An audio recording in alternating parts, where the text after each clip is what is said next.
Lachelein, the dreaming city. Having finished investigating Yum Yum Island, the adversary decided to continue on their journey. Climbing aboard the flying fish, they headed deeper into the arcane river and eventually found themselves floating in a canal. Suddenly, they felt a wave of drowsiness come over them, causing them to fall asleep atop the flying fish. They soon woke up in a vibrant nighttime city with music and fireworks. They were surprised to find other humans in masquerade masks and decided to talk to them. The masked people seemed abnormally thrilled to be taking part of the festival and emphasized just how much fun they were having. Just then, a person in a plague doctor's mask, protective mask, realized that the adversary was from the outside world and warned them that the city was dangerous. Suddenly, two dream keepers appeared out of nowhere and dragged the adversary away.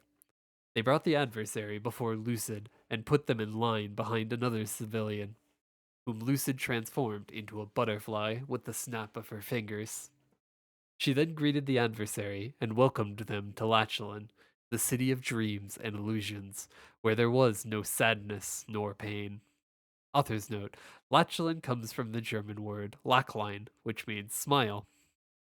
She then snapped her fingers to transform the adversary into a butterfly, but she was surprised when nothing happened, causing her to realize that they were the honored guest whom she had been waiting for. Author's note: Mercedes has a slightly modified version of this scene. Since Lucid recognizes Mercedes, she already knows that Mercedes isn't part of her dream, and so she snaps her fingers already knowing that nothing will happen. When Mercedes realizes that she didn't get transformed, Lucid mocks her for being surprised. Mercedes then wonders who Lucid is, noting to herself that it feels like she ought to remember Lucid, despite being unable to. Shade also has a slightly modified version of this scene. Similarly with Mercedes, Lucid recognizes Shade, which confirms that Lucid is unaffected by Shade's curse. The reason for this is unknown, although we have speculated on the lore server that dream magic is somehow related to time magic, as both Frood and Lucid used magic to erase someone's time, with Frood erasing Shade and Lucid erasing herself. You can read the whole theory here, and while I highly recommend checking out the full version, I'll try to condense it down here, which in retrospect wasn't really much of a condensation in all, so sorry in advance. Throughout the game, time magic had been linked to the idea of dreams, space, mirrors, and reality. Mirror World was created from the power of time and exists as a space where Will made an imperfect replica of Maple World with his memories, which is basically what a dream is: random memories sliced together as the brain attempts to process them.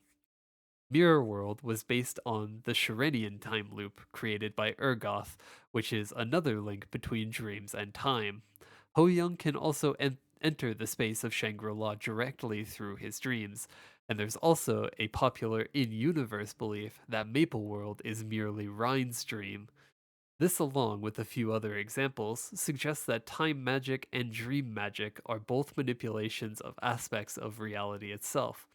Because of this, we can say that Shade's curse stems from object impermanence, which is the idea that if a thing cannot be perceived, then it doesn't exist. What this means is that Shade is essentially his own anchor to reality, and when he crosses dimensions and leaves a particular space, the properties of that space will erase all extraneous traces of his existence from within itself. Similar to how some computer languages will automatically erase and free up the memory taken by a variable when it stops existing within a particular scope of the program. Similarly, Lucid erased her existence from the memories of all the elves, effectively making it so that no one in the world remembers her. Just like Shade, since she was also erased from the space of Maple World, it means that she would exist outside of that space, and as a result, when Shade's curse triggers from his object impermanence, she wouldn't be affected by that space erasing all trace of him, as she is no longer part of the world. This would also mean that theoretically, Shade should be able to remember Lucid if she were to cross dimensions too, unless she were to deliberately erase his memories with her dream magic, such as what she did to him after they first met. In Shade's class storyline, Lucid gave him a nightmare as revenge for him stopping her from manipulating the dreams of the elves. In that nightmare, the Black Mage tells Shade that as a transcendent, he's the only one who still remembers Shade, meaning that he's the only thing anchoring Shade to existence. Because of this, Shade comes to believe that he's going to disappear as soon as the Black Mage does. Despite this claim, however, there are two major holes in the Black Mage's story. First, the Black Mage claims that only a Transcendent can remember Shade. However, the Winter Bard storyline, which was released well after Shade came out, and even showed him in the background as one of the people who gathered at the Dragon Master's tower, had Alicia reveal that she had helped the heroes fight the Black Mage, meaning that she must have known about Shade. However, she tells Ryud that she had helped the five heroes, meaning that she doesn't remember Shade, even though she's a Transcendent. You could argue that she did know him and omitted him from the story, similar to how chooses to tell the legend of the five heroes, despite knowing that there must have been a sixth hero who had powered the seal. But there's really no reason why she would need to censor herself when she was talking to Ryud's corpse, not a living person who would get confused by her mentioning of a sixth hero. The other hole in the Black Mage's claim is that he's the only person in existence who remembers him, which means that he's Shade's only anchor to reality. However, Lucid still clearly remembers Shade, even though he's gone back and forth between Maple World and Grandis multiple times after first meeting her. What this means is that there's no way that the Black Mage can be his only anchor to reality, if he even needs an anchor outside of himself at all, as Lucid still remembers him. Because of this, I strongly believe that Lucid, not the Black Mage, is the only person who remembers Shade, and that all the stuff that the Black Mage had told him was just fake information that Lucid had made up on her own. In the case where Shade is the adversary, the Black Mage appears to remember him in Limina, likely because he, just like Frood, knew about the nature of the sealing spell, and surmised that the fact that he couldn't recognize the adversary standing before him meant that it had to be the sacrificed hero, as otherwise there would be no way that he wouldn't recognize the most important piece in his plan when he has been aware of every major variable and development across the timeline. Lucid being the only person who fully remembers Shade, without the need of an indirect reminder like Frood, also reframes the context of Shade and his trauma. The nightmare that she gives him isn't just some scary dream where he sees the Black Mage, it's her deliberately feeding him false information that the Black Mage, as a transcendent, is the only person who can remember him, making it so that by killing his greatest enemy, he's ensuring that he's also killing himself. Shade has been suicidal for quite a number of years, even before his existence was erased. He was a wanderer with no loved ones, no home, and no desire to keep living until Frood gave him a reason to be alive. His only source of happiness in the world was that he had found a family in the heroes, the first and only people who ever cared about him in his long life devoid of love, whom he gave everything that he had, even as he believed his own life to be next to worthless. After being left fundamentally incapable of ever having a lasting bond with anyone ever again, he comes to believe that he would simply be better off dead. But after having found a life worth living, there's a resilient part of him that wants him to survive and reclaim that happiness again.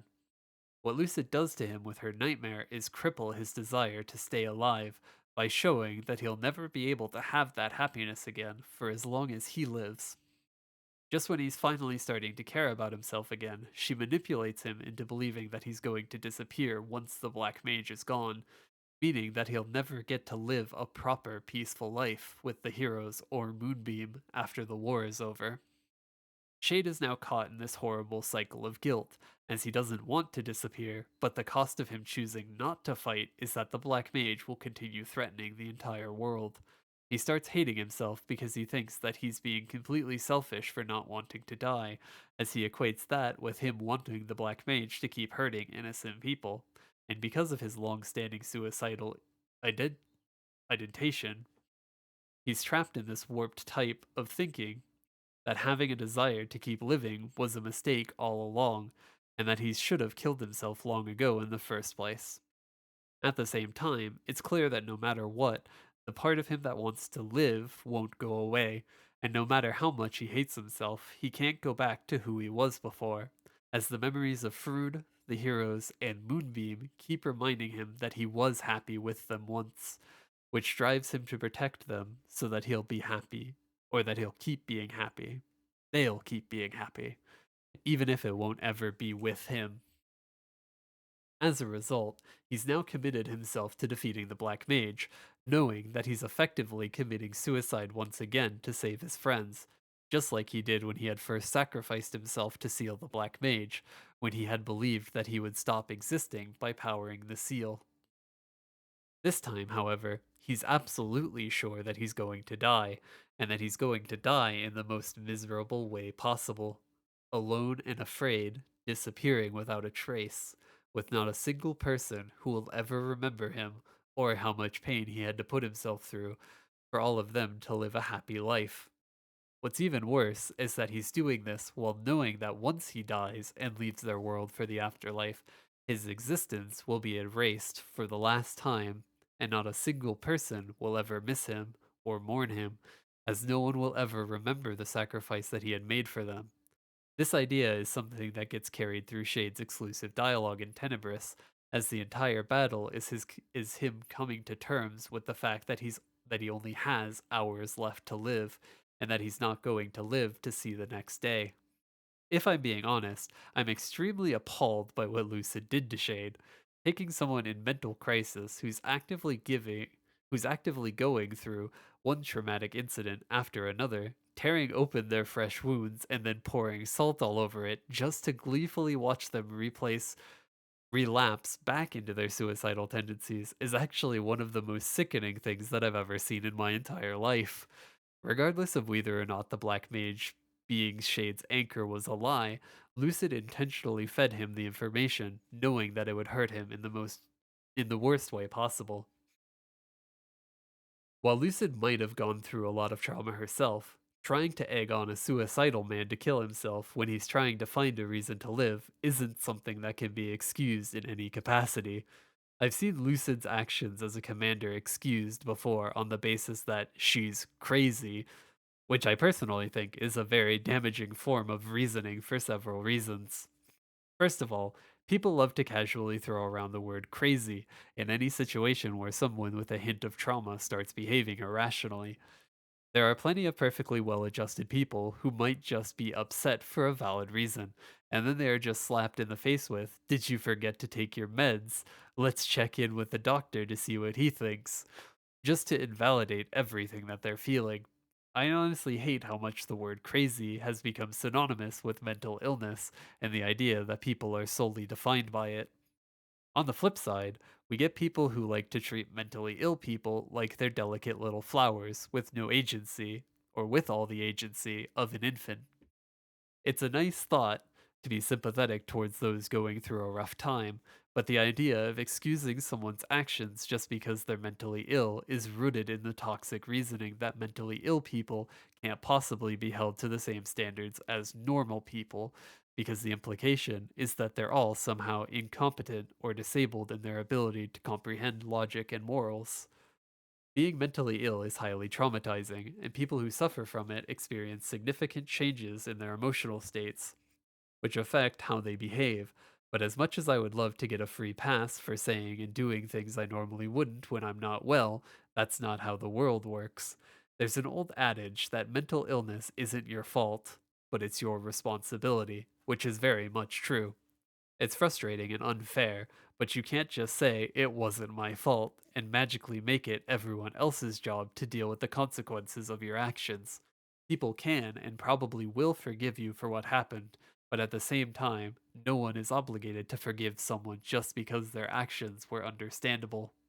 On another level, there's insanity, which is a level of mental illness in which you're physically incapable of discerning reality. This is basically what people mean when they say someone's too crazy to be held responsible for what they do. The idea of holding someone responsible for their actions while insane is a highly complex issue, but personally, I would argue that while you're not responsible for your actions, it's still your job to hold yourself accountable for them. In cases like Alter or Kaling, for example, they can't be held responsible for their actions because they can't distinguish right from wrong, but that still doesn't erase all the harm that they have caused. In their situation, they're not in the state where they can take accountability for their actions, which is why they needed to be given treatment and care that the elders completely failed to provide. In the hypothetical case that Laura's bell could have erased their contamination, it wouldn't be fair to punish them for their actions, but they still would have needed to take accountability in order to try and make things right. Alter, for example, can't just look at all the trauma that he's inflicted on his children and go, not my fault, not my problem. In Lucid's case, she's definitely mentally ill, but she's not insane. She has a grasp on reality, and she very clearly understands the difference between right and wrong, because she fully knows and acknowledges that she's hurting the people of Lachelein by trapping them in a nightmare. The only craziness that she's ever demonstrated is an impaired ability to regulate her emotions, which is actually fairly consistent with borderline personality disorder. But there's nothing to suggest that she didn't perfectly well know what she was doing when she convinced Shade that he's going to die a miserable death when he's fighting to stay alive. At the same time, however, she's a traumatized child with absolutely no support system whatsoever. She might be responsible for her actions, and you could make the argument that she should be punished for it, but I think it's a bit unfair to treat her solely like a criminal. Personally, I think there's merit in the idea of reformation rather than retributive. Oh, idea of reformative rather than retributive justice. By giving her the intensive therapy that she needed and letting her make reparations for all of the harm that she caused. I really hope that the writers find a balanced way to handle the situation that doesn't blindly absolve her, but also doesn't treat her like a criminal. But anyways, getting back to the original point, before I got completely derailed, the exclusive dialogue that Shade receives is that Lucid greets him and asks if he remembers her, reminding him that she had promised that they'd meet again. Shade is confused by who she is, to which she jokes about how ironic it is that he can't remember the one person there who can still remember him, which transitions back into the generic script below. Just then, Protective Mask arrived and created a distraction to help the adversary escape. As punishment for allowing them to get away, Lucid transformed the Dreamkeepers into butterflies. Protective Mask then took the adversary back to the hideout, where they met Protective Mask's ally, Grey Mask. Grey Mask told the adversary that the girl whom they had met was Lucid, who had the power to manipulate dreams. He explained that Lachelein was a giant prison formed from her dreams in order to keep everyone inside, where they were forced to enjoy a festival that never ended, brainwashed into believing that none of it was strange. He told the adversary that he and Protective Mask were the awakened ones, who had awakened from Lucid's dream. Knowing that their existence put her dream in jeopardy, Lucid had sent her Dreamkeepers to hunt them. The adversary asked if they could escape the city, but Grey Mask explained that the fog surrounding the city prevented anyone from leaving. He told the adversary to try it for themselves, but warned that falling into the river would tear them into their component urdas. Sure enough, the thick fog pushed the adversary back to the city's edge, no matter how many times they attempted to get through. Author's note: the properties of the Arcane River seem to change from area to area. The waters in the Vanishing Journey cause you to lose your memories, while the waters in Lachelein tear you apart.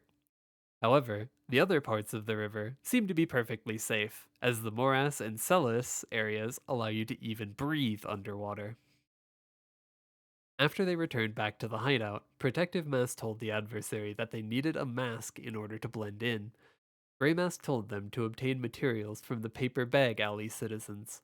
The adversary collected the materials and gave them to Grey Mask, who began to work on making a mask for them. However, he asked them to fight Wood Board Alley citizens, who were disturbing his work with their noise. After the adversary returned, Grey Mask handed them the finished mask. Protective Mask then offered to form an alliance, as freeing the people of Lachelein when from Lucid's dream would also allow the adversary to continue along the Arcane River. After accepting, Grey Mask told them that their mission was to protect the Awakened Ones and liberate the city from Lucid. He asked the adversary to return to the city and locate the other Awakened Ones in order to bring them back to the hideout. After speaking with the townspeople in the main street, the adversary determined that Shrimp Mask was an awakened one. They began persuading Shrimp Mask to come with them when the Dreamkeepers arrived. The adversary grabbed Shrimp Mask and fled back to the hideout while Protective Mask ran in the opposite direction to trick the Dreamkeepers. The adversary then calmed Shrimp Mask down and asked if he remembered anything from the time when he had been brainwashed. Shrimp Mask told them that he could recall a sound that had come from an old music box, which he had last heard in the noisy market. Grey Mask believed that the awakened ones couldn't hear the music box because the device maintained the dreams of the townspeople. Just then, Protective Mask arrived and told them that he would take care of the music box. Author's note: they use male pronouns to refer to Protective Mask in the Lachelein story, but you find out later during the Convergence storyline that Protective Mask is actually a projection of Mercedes that Lucid subliminally created in order to save her from her own nightmare. I originally used gender-neutral pronouns for Protective Mask at first, but it became real messy since I'm also using gender-neutral pronouns for the adversary. I'll use male pronouns for Protective Mask in this section since that's what he and everyone else seems comfortable using, but just bear in mind that his true identity is Mercedes. The adversary began gathering information about the music box, while Protective Mask kept watch for the Dreamkeepers. They learned that Circus Mask was lamenting about the disappearance of his true love, a chicken named Elizabeth. Elizabeth's owner, Stylish Mask, told them the chicken returned home to their friends when threatened, and so the adversary began attacking the nearby Galenas and Galluses in order to lure Elizabeth.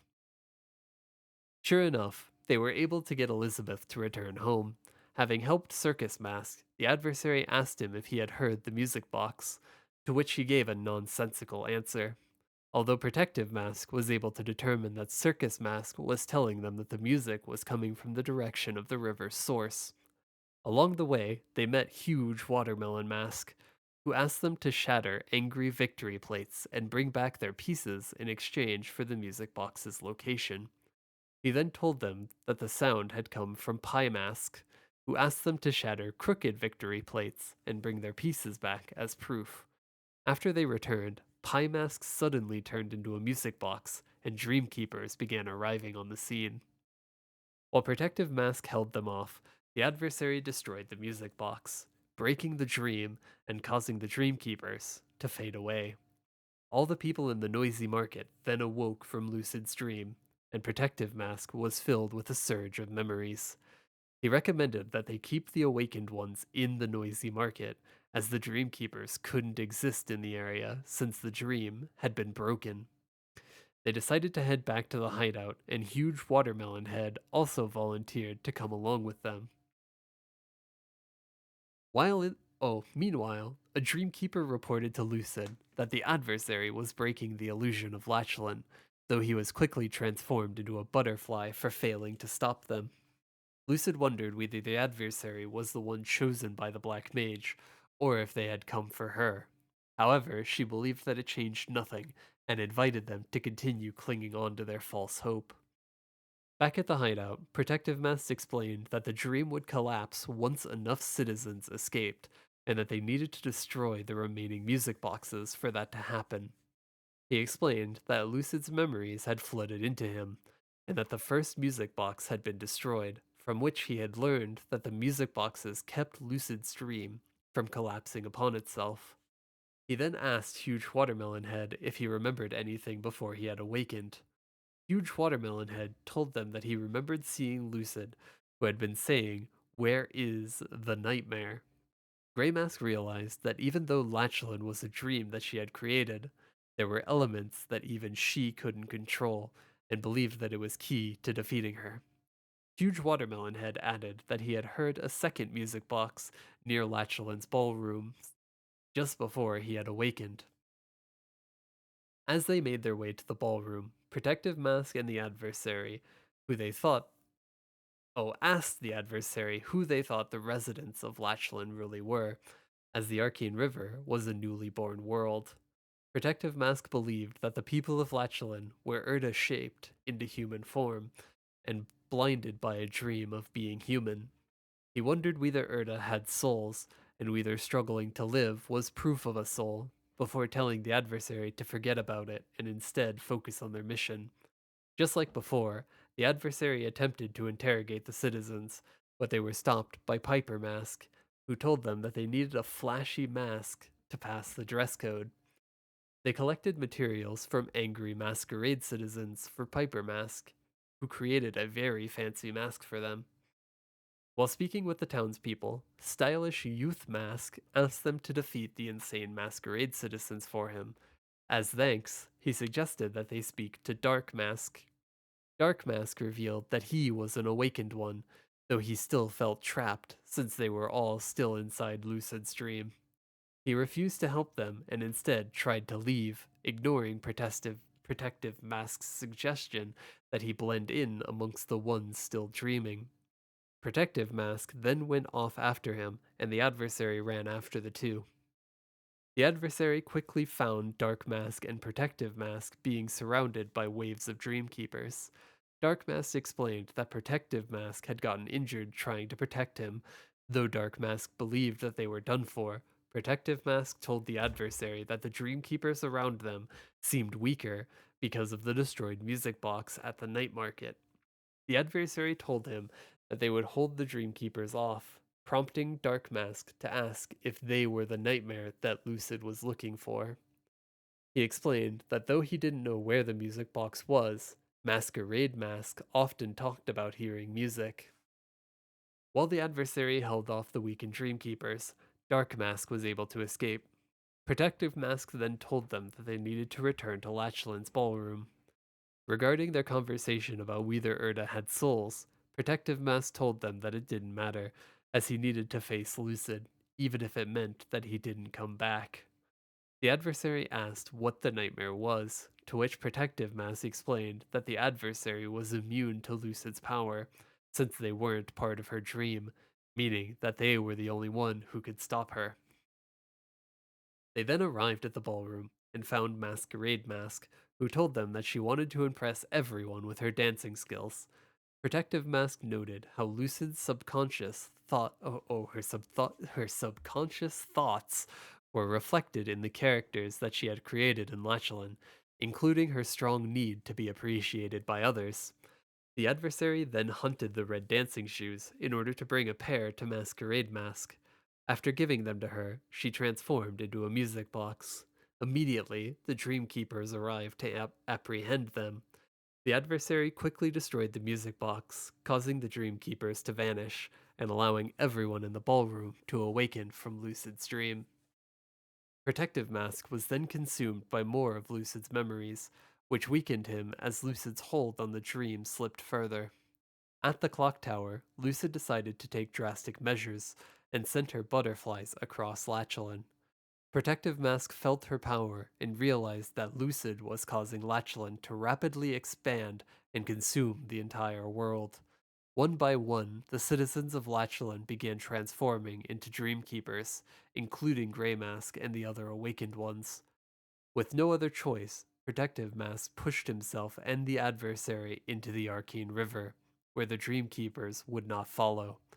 Lucid was pleased to see them fall, believing that they would decompose into Urdas. Author's note: if the player is Mercedes, Lucid will say, "Goodbye, my queen," after we fall in. If the player is Shade, Lucid will say that she'll remember him. However, when Protective Mask saved the adversary from touching the river at his own expense, Lucid witnessed how Protective Mask had survived unscathed and realized that he was the nightmare that she was searching for. Protective Mask also realized that this Also realized this and told the adversary that since he was neither human nor Erda, he had survived the fall into the Arcane River. He also realized that it was the reason why he alone could peer into Lucid's memories, and why he was the only one who grew weaker as the dream weakened. Dejectedly, Protective Mask told the adversary to leave him alone to grapple with the revelation that he was a soulless illusion created by Lucid. However, the adversary told Protective Mask that the way he had worked to save people and his drive to keep living was proof that he was alive. Protective Mask, after a pause, told the adversary that the final music box was at the clock tower. The adversary raced up the clock tower and fought through the Dream Keepers and Gargoyles, whose whose defeat helped turn the transformed awakened ones back into themselves. Along the way, they received an arcane symbol from Greymask, who had discovered it while transformed as a Dreamkeeper. At the top of the clock tower, they faced Lucid herself and demanded that she free the enslaved people of Lachelein, who were unhappy no matter how many times they went through the motions of enjoying themselves. However, Lucid refused, claiming that the gesture would be enough if she could change the Black Mage's mind. Author's note: Shade gets some exclusive dialogue in which he asks Lucid why he can't remember her. Lucid replies that she might have played around with his memories, and adds that it wouldn't be fun if he knew everything. It then transitions back into the generic script that has Shade say that no one is happy in Lachelein. Mercedes also gets some exclusive dialogue right before demanding Lucid to free the people of Lachelein. Mercedes tells Lucid that she's certain that she's met Lucid somewhere before, and wonders why she still can't remember. Lucid replies that it doesn't matter, as Mercedes means nothing to her anymore. Mercedes then asks whether this is all part of the Black Mage's plan, and demands to know how Lucid can still follow him, as his victory would mean the end of the world as they knew it. She then points out that no one in Lachelein is happy, and asks Lucid if this is what she wants, which transitions back into the generic script that has Lucid say that she doesn't care if they're happy, as the gesture is enough if it'll change the Black Mage's mind. The adversary was taken aback, as they believed that Lucid was a loyal commander. They asked what the Black Mage was planning, but Lucid merely told them that they couldn't begin to comprehend his plans. She then sent several butterflies at them, but Protective Mask arrived to warn that Lucid's dreams were carried on the dust from the butterflies. However, Lucid told them that it was too late and dragged the adversary into her dream world. From the real world, Protective Mask explained that he was immune to Lucid's dream because of his gas mask, and helped walk the adversary through breaking free of Lucid's dream. With Protective Mask's help, the adversary was able to defeat Lucid in her dream world, causing it to collapse. Furious, Lucid unleashed her true power and created butterfly wings for herself, shattering the clock tower. Within the air, the adversary faced Lucid, and after a fierce battle, they managed to defeat her once and for all. Protective Mask explained that with Lucid's defeat, the dream of Lachelein would fade away, and the fog surrounding the city would lift, though it would mean that he would also disappear. However, he told them that he had no regrets, as he had fulfilled his promise of protecting the Erdas of Lachelein. As the fog slowly began to clear, the adversary found several subconscious cracks, which had formed as a result of Lucid's dream breaking. Author's note: the memories in these cracks can be viewed as they appear intermittently through the storyline, with the final crack appearing after you defeat Lucid. However, I'm covering them all at once here so as not to break the flow of the story. By stabilizing them with dream fragments, the adversary was able to view Lucid's memories of her past. In the first subconscious crack, the adversary witnessed a young Lucid and Athena Pierce being trained by Danica and Eluel. After their training session, Athena asked Danica whether she could show off what she had learned to Mercedes, who would be returning back soon. Danica told that Mercedes would see them tomorrow, after which Athena and Lucid began heading off. Though Athena was quite excited to show her skills to Mercedes, Lucid was rather nervous. Later that night, Lucid began practicing her archery skills, though she grew frustrated that she was unable to shoot properly, wishing that she were gifted like Athena. Lucid began growing tired and fell asleep. In her dreams, she found herself hitting every target perfectly, with Mercedes acknowledging her skills. Blushing from the pride, Lucid felt pride in herself as Mercedes commended her for her progress, adding that she couldn't wait to see what Lucid could do with the dual bowguns. Lucid noted to herself that she felt incredibly happy and that she never wanted to wake up. Suddenly, however, she was awake and found herself back in the training field. Though she knew that she had only been dreaming, she also felt that everything had been too real for it to be an ordinary dream. She then realized that she herself had woven the dream and that she had been in complete control of everything. She proudly noted that though archery was a skill that anyone could learn, the ability to control dreams was something that she alone possessed.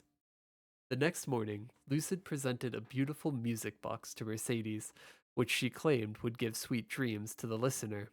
As the other elves gathered to listen in on the music, Mercedes was impressed by Lucid's creation and told her that it may just become LOL's greatest treasure. However, Lucid was frustrated upon seeing everyone else enjoy the music, as she had intended it to be a gift only for Mercedes. As she had been hoping for an even bigger reaction from Mercedes, she decided that she would create something even more spectacular and perfect, as she wanted it to be something exclusive between herself and Mercedes. In the second subconscious crack, the adversary saw all the elves seeing Mercedes off as she left to fight the Black Mage.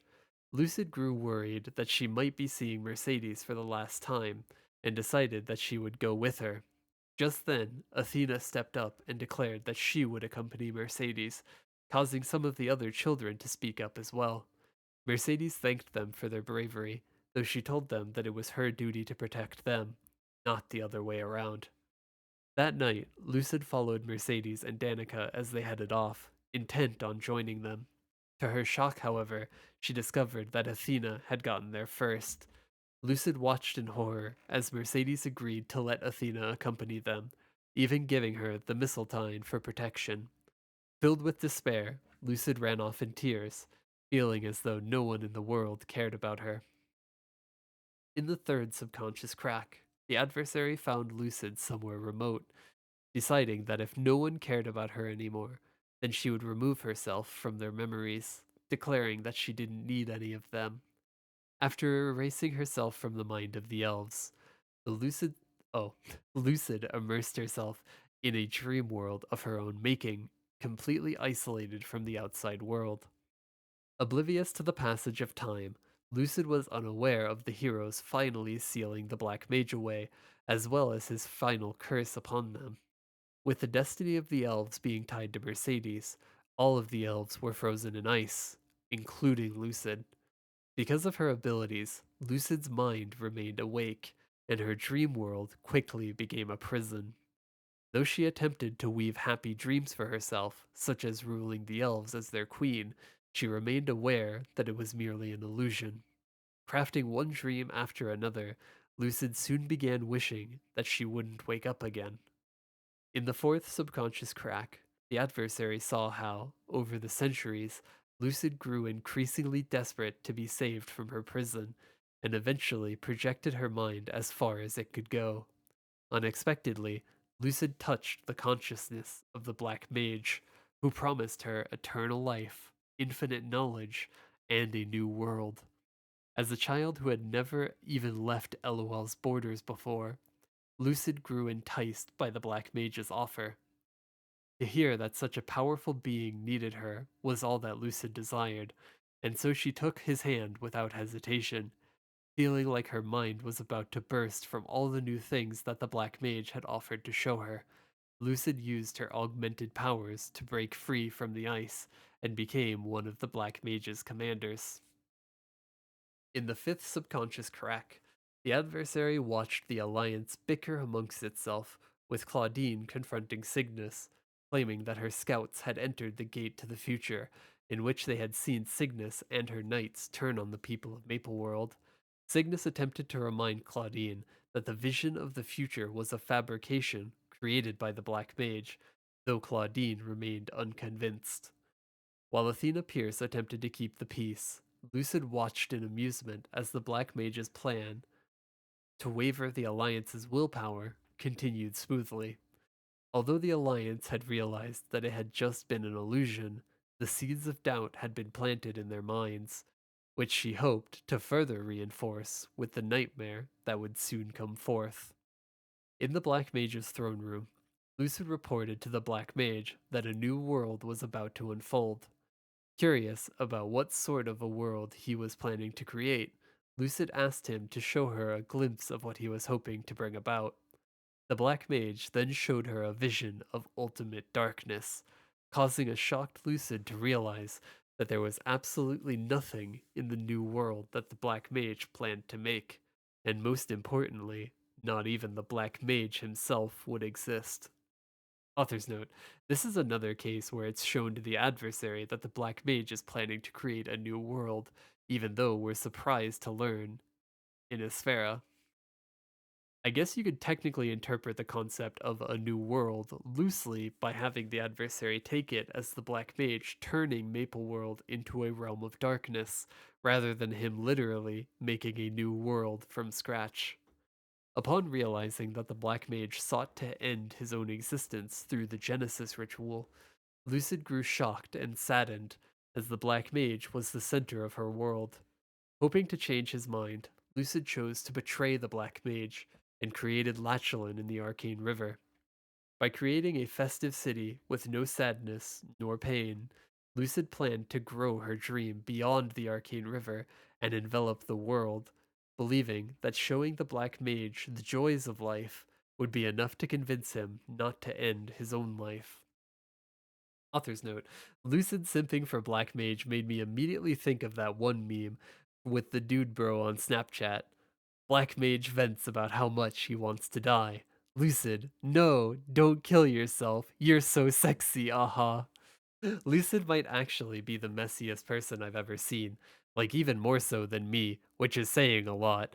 Between her unresolved abandonment issues, her infatuation with people 5 times her age, her own coddled suicidal ideations, her trying to bait people into killing themselves, and her trying to fix a mass murderer's suicidal tendencies with, don't be sad, be happy. Like, girl, come on, pick a struggle. Originally, when Lachelein was released, people thought that Lucid's plan was to change the Black Mage's mind. Oh, that her plan to change the Black Mage's mind was because she wanted to convince him not to destroy everything, and instead make a world filled with happiness and joy.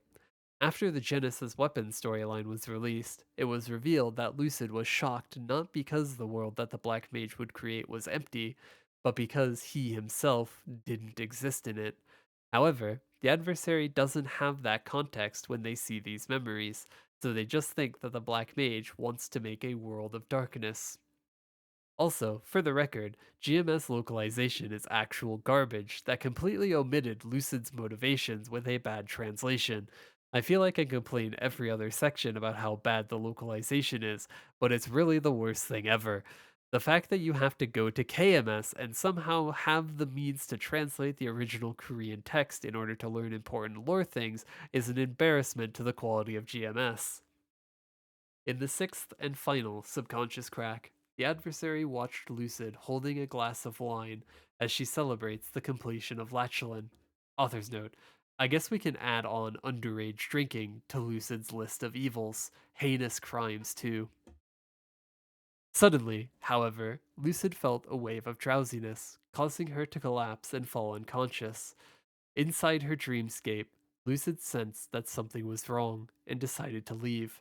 Suddenly, several white mares appeared and amusedly asked where she was going, laughing that they were the ones who had called her. Lucid dismissed them as fragments of her imagination and attempted to banish them, though she was shocked when nothing happened. The white mares laughed that she wasn't in control anymore and that she was now trapped in her own dream. As the white mares cackled that she would be trapped inside a nightmare forever, Lucid fell to her knees in horror. Suddenly, she awoke back in Lachelein, feeling chills running down her spine. After realizing that she had lost control of her own dream, she suddenly began laughing maniacally and invited her nightmares to swallow her whole. Though she entranced them to follow her obediently until she could go successfully change the Black Mage's mind, she then added that until the whole world was shrouded in sweet dreams, the festival needed to go on. Meanwhile, back in the present, Lucid grew increasingly consumed by her nightmares as she continued trying and failing to reach the Black Mage's mind. Nevertheless, she persisted, attempting to reach her master, who had once saved her from despair, as she believed that it was her turn to save him from his own despair, even if she became trapped in her own nightmare as a result. Within the darkness, Lucid cried out and apologized to him for her betrayal, explaining that she had only acted because she had been afraid of losing him.